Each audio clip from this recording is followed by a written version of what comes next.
And joining our panel right now is Anthony Nicodemo. He's the boys basketball coach at Saunders High in Yonkers, New York. Anthony was on our program last year after he came out to his team, and he handled it, the team handled his announcement like it was no big deal. In fact, if I remember right, they asked when we get back to practice, right? Yeah, very quick. We moved on, and here we are 8 months later or whatever it is, and no problems. Everything's been great. There's been so many steps to this. You made national headlines with your story. Jason Collins made national headlines as well.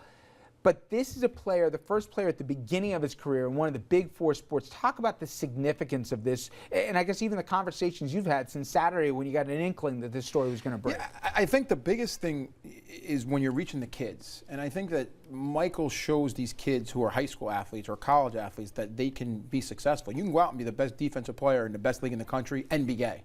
And I've had this conversation, since I came out locally with football coaches and basketball coaches, and I try to say, guys, you have gay kids on your team, whether you believe it or not. And I think it shows. If you're a gay kid from a local high school, you could sit back and go, oh my God, I can be myself, I can be, gay, and I can be a football player. Not only that, and a pro. I think that's the message. I'm curious. Let's say, with everything you know and all the challenges and all the struggles, I know generationally we're moving so fast on this issue, but still, high-profile kid who's got a real chance for a full ride says to you, Coach, I got to close the door. I'm gay. I don't know when to come out. With so much on the line for this kid, you got the draft coming up, he's got the combine and all that, and distractions are the enemy in sports here to focus. He chose to come out now. Would you counsel your kid, wait till you get the ride, or you got to be yourself no matter the consequences and the small-mindedness of people? I think it's really got to be an individual situation. I think that if someone is ready, you're ready. And that's the way it is. With me, it didn't matter. There was nothing stopping me. Now, obviously, I was 35. I have a good living. It's a little bit different, but it was time. There was nothing that was going to stop me from coming out at that point. I think that's the way the kids are. I think if you're ready to make that move, as Michael was, you're ready to make the move. And I think that's what I would tell a kid. If you're going to do this, I'll support you, and I'll make sure that everyone in the LGBT sports community supports you. But you got to be ready for it because you just don't know what's coming on the backside. How about this? What are you looking for? What happens next? So far, almost all the comments, other than some stupid Twitter comments, but all the comments from the stakeholders in this, the teams, the players, has been positive. That said, what are you going to look for to see just how far we've come and how pro leagues have come? Yeah, I think the spotlight will be on the NFL. I think in some ways it's good. I think the NFL is pretty progressive. I know, today you guys were early on with the Giants. I know Mara and Tish came out and they said that this is the way it is. And you hope that's the way it's going to go. But the NFL has an interesting situation here because this is the spotlight on them. And like we just talked about earlier, if something happens here and Michael drops or doesn't get drafted, I think that really makes the NFL look bad. It doesn't make them look very, Nope. The equity is not good. So I don't think that'll happen. I think at this point in time, I think when you're good to play, you're good, and you can play, and he can play. So I think that at the end of the day, teams, if it's going to help you make money, if it's going to help you win games, they're going to take a chance. Does he have to be the football equivalent of, let's say, a gay Jackie Robinson? Does he have to be an exceptional player for this to break through some of the barriers, or does he just have to be, if he plays 1 year and flames out in the NFL, has he broken? I know it's hard to quantify, but to your mind, what do you think? Yeah, obviously, I think he knows it. He said it, last night in the interview. There's a lot of pressure on him now, forever. I think that's any of us who make this step. You're going to be looked at differently. I still walk into a building. Sometimes I go, who's looking at me because of my story? And I think that, that'll definitely be the case with him. I think how he does in his career is going to be based on that. Hopefully, he's good. You could be the best defensive player in the SEC. You could play in the NFL, right? So hopefully he's able to do that. You hope that's not the way it is. But, of course, he's going to be under scrutiny because he's a minority. There were stories this year in the NFL, including one player, a punter on the Vikings, who was outspoken for gay rights, Chris Cluey. And he's got a lawsuit going right now against the league because he claimed his position coach on his team made it clear that he didn't agree with the position he took about equal rights for gays, and he was quoting scripture to him, doing whatever else.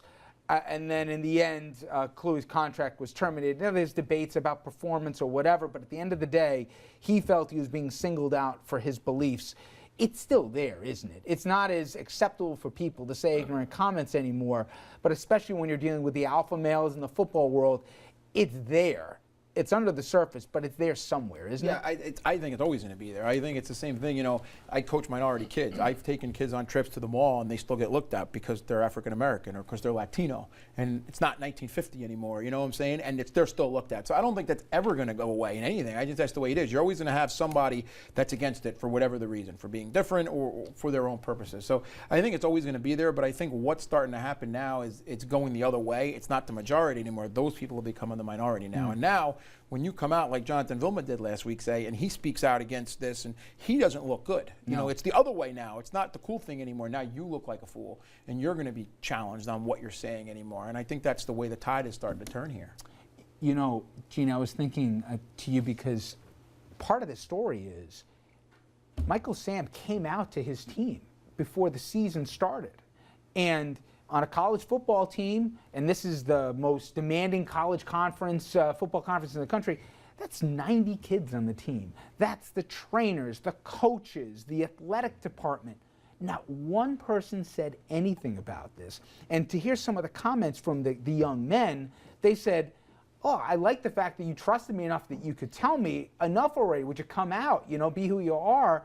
Just compare that, I mean, to the college scene that you see now to even 10 years ago, how much things have changed, right? Yeah, I mean, we've talked about this before, and it sounds like the same thing you've experienced with your students. When we talk about gay rights, when we talk about LGBT issues, because I'm a political science professor, we talk about those issues, and students of this age and this generation really scratch their heads and always say, what's the big deal? And I'm at a Catholic college, so you would naturally have more moderate to conservative students with a Catholic upbringing there. But they really do not see today, like they did when I first started teaching, gosh, almost 20 years ago, like it was a much bigger issue back then. So today, I think generationally, we've seen this enormous divide. So I'm not surprised that his teammates were, okay, that's fine, let's go play football.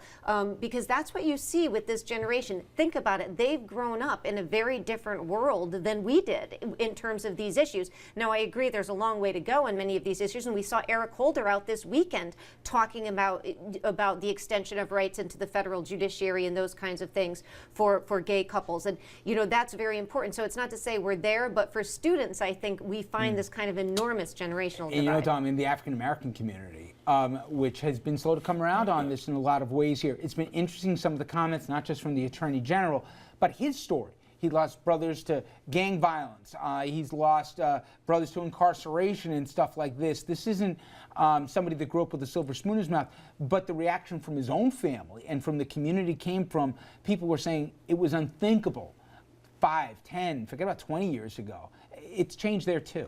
In the African American community, I would use the word conservative. That's the word that's been filtered down to us. But I agree with the professor. The kids, the young people are more like that are coming up now. What's the big deal? Why? Well, I don't get it. You know, that's their attitude. And I guess that's a good thing. But I wanted to ask the coach a very quick question, time permitting.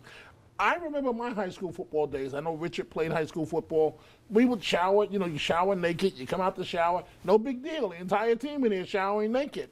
Now, maybe you'll tell me this is the ignorance, but why when this issue comes up now, some of the players are saying there's a concern about showering? I mean, I definitely it's a pro thing. High school kids for the most part, at least around here at the shower, I don't think our showers in the building work anymore. So it's not something we deal with, but I think at the pro level it is, and I think that's the masculinity part. Well, you must be looking at me, and it's like, well, no, not all gay men are going to look at me. That's not how it works. Because you're a gay man, that means you're looking at anyone that's naked? You know what? That's 100% the belief, but you know what? Like the professor said, that's ridiculous. The kids get it. The kids get it. And I told a story earlier today when Jason came out. Jason Collins comes out, I have a great conversation with my team. And one of the kids said, Coach, I wouldn't be comfortable having a gay teammate.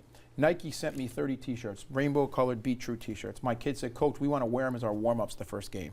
Went out to the first game in lamp lines. My kid, that same kid who in May of last year did this, he shoots around all the time in the Be True rainbow shirt, wears it to school. So what happened from then to then? You know what happened? He'd never probably been around anyone gay in his life. He's around me. We're close, and he's like, this is not a big deal anymore. And I think that's what it takes to get through it. The kids need to be around this and see it. All right. When we come back, everyone, there was other news today on the political front close to home as well here, including a big boost for universal pre-K from a surprising ally. We'll have more on that. Stay ahead.